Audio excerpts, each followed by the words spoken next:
Hey guys, and welcome Hello. back to session 2 of Worship Matters. So good to be here with you guys.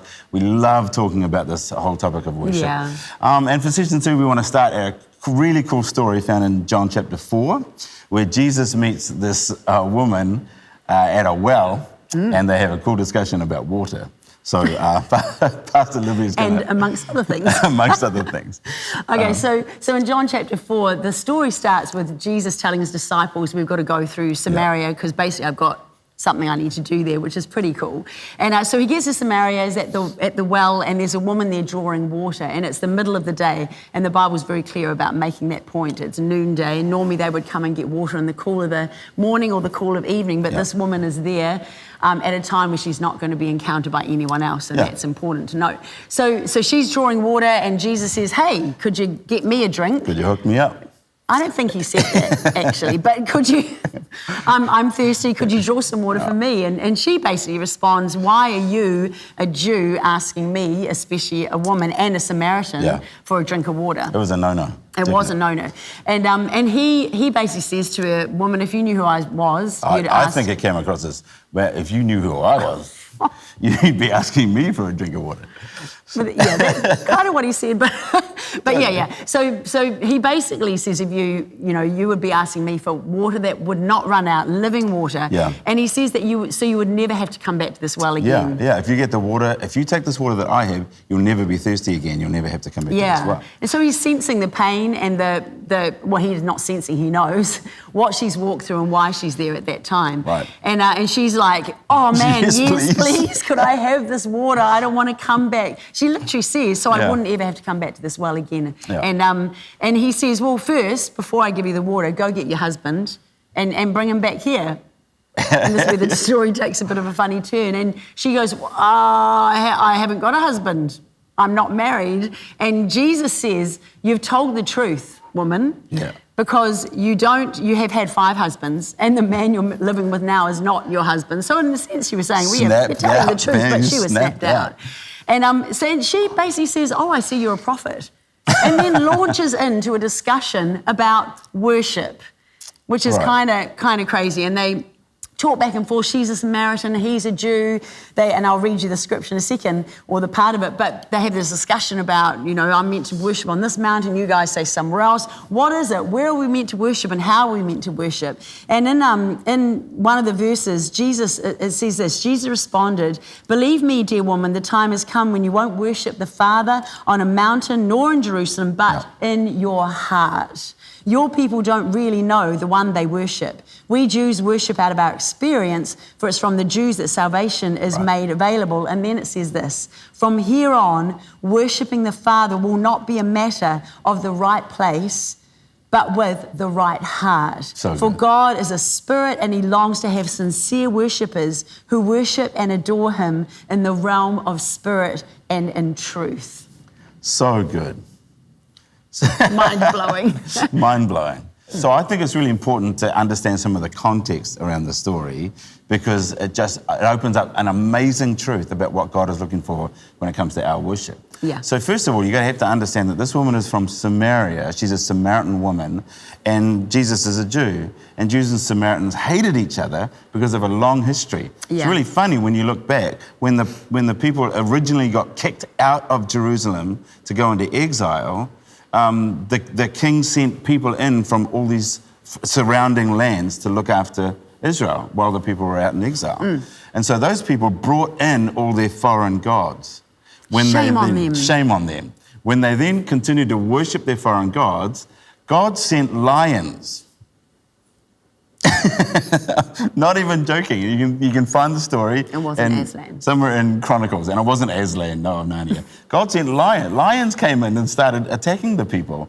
So the governor then sent word to the king of Babylon, hey, the God of this land is not happy with these people not worshiping the way that they're supposed to worship. So the king said, well, send one of the priests back, one of the Hebrew priests back, so that they can teach them how to worship properly. Wow. So he went back, he taught them how to do it, but they continued to worship their foreign gods while they worshiped our God, the God that we know.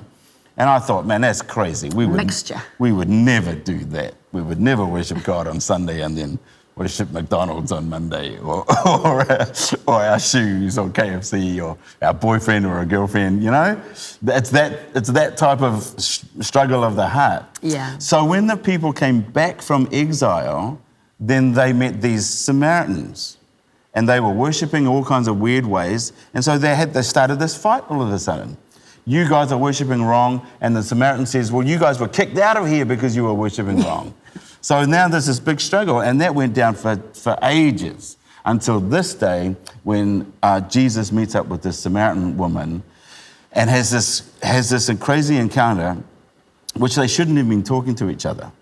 And I think it's amazing the way that Jesus works through her defenses. Yeah. They start talking about water, and then before long, Jesus snaps her out with a prophetic word and says, yeah, you're right, you don't have husband, you've had 5, and the man you're living with now is not even your husband. Yeah. That's prophetic. Of course she goes, duh, I see you're a prophet. Of course. And then launches into this question about worship. Why? Why? Because she's clearly not ugly if she's had 5 husbands. So she's clearly had this life where she's been looking for satisfaction of something in life, hasn't been able to find it in the one thing she's good at, which is good looking, and so she finds it she's been looking for it in relationships her whole life. So in a sense, her God was relationships, love. There was a thirst and a hunger there for something to be satisfied. That's where she was putting all her love. Yeah. And that's where she was hoping to receive love. But instead of finding that, she found frustration, she found separation, she found isolation. The reason she was there at the middle of the day, I'm sure, was because the other women didn't want her around. They're probably talking about her. Yeah, there was so much pain associated with it. So much pain. So she's probably very hard. When she gets to Jesus and Jesus starts this conversation, she's like, what do you think you're doing? You know? So Jesus breaks down these defenses. I love it.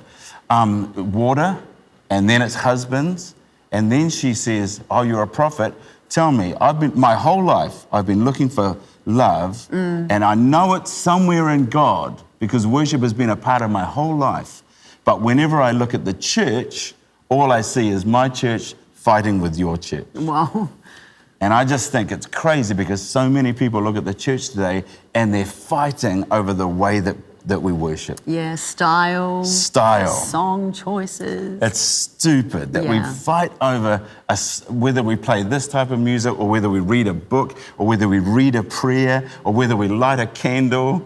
Who cares? But it's so funny that it's all about these ministrations of worship, the tasks, the things that we perceive as being worship. Yeah. And here Jesus putting his finger on it saying it's not even about that. And that was his beautiful answer. Woman, it makes no difference whether you worship in that temple or in that temple.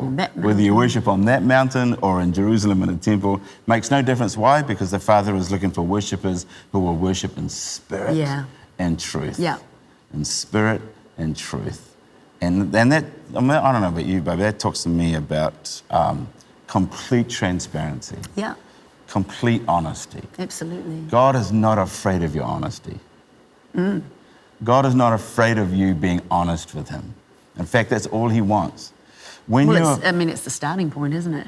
Exactly. Especially even when we give our hearts to Jesus, and we've talked in the first session about, the starting place of worship is sacrifice and surrender, where we lay down our stuff and just say, I can't do this. That for me as a 12-year-old, that was it. It was like, I need something more that I saw in my sister. Yeah. There was a thirst and a hunger in me that was drawn to that. And that was my first act of worship, was laying it down. Man, I've been exactly the same way. Every time God has done the same thing with me, he told me stuff about myself. He's got through my defenses, and her thing was water. My thing has been music, food, any number of things that I've looked to for love. When just approval, all kinds of stuff. Yeah. When the real question was, man, where can I really get this water of life? Yeah. Which is the love of a God that's not about expression or style. So, and that's basically the question that we wanted to ask you guys. How did we turn this expression of love into music and songs And we define worship now as the 4 songs that we do in front of the service. Yeah. So, the big question is how did she respond? So she responded when Jesus finally said, hey... This is beautiful. Yeah, this is so beautiful. When Jesus said, it's not about that. The Father is looking for worshippers who will worship in spirit, in truth, in honesty and transparency. Yeah. She then said, oh man, my paraphrase is, I know what you're saying is right.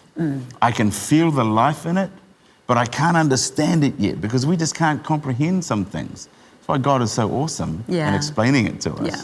And so she says, but I know, because remember she's religious, but I know that there's a Messiah coming one day that will explain it all to me. Yeah. And little did she know that very Messiah she was talking about was standing right in front of her. Yeah. And so it was Jesus' pleasure, of course, to be able to say, hey girl, hey woman, it's me. Yeah. I'm right here. I'm your answer. I'm your answer. Jesus is our way of understanding God's love.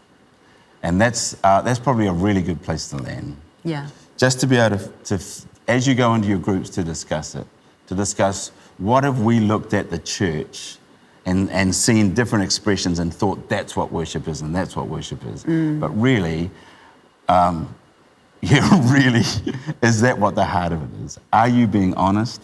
Are you being transparent? Are you being completely open to God?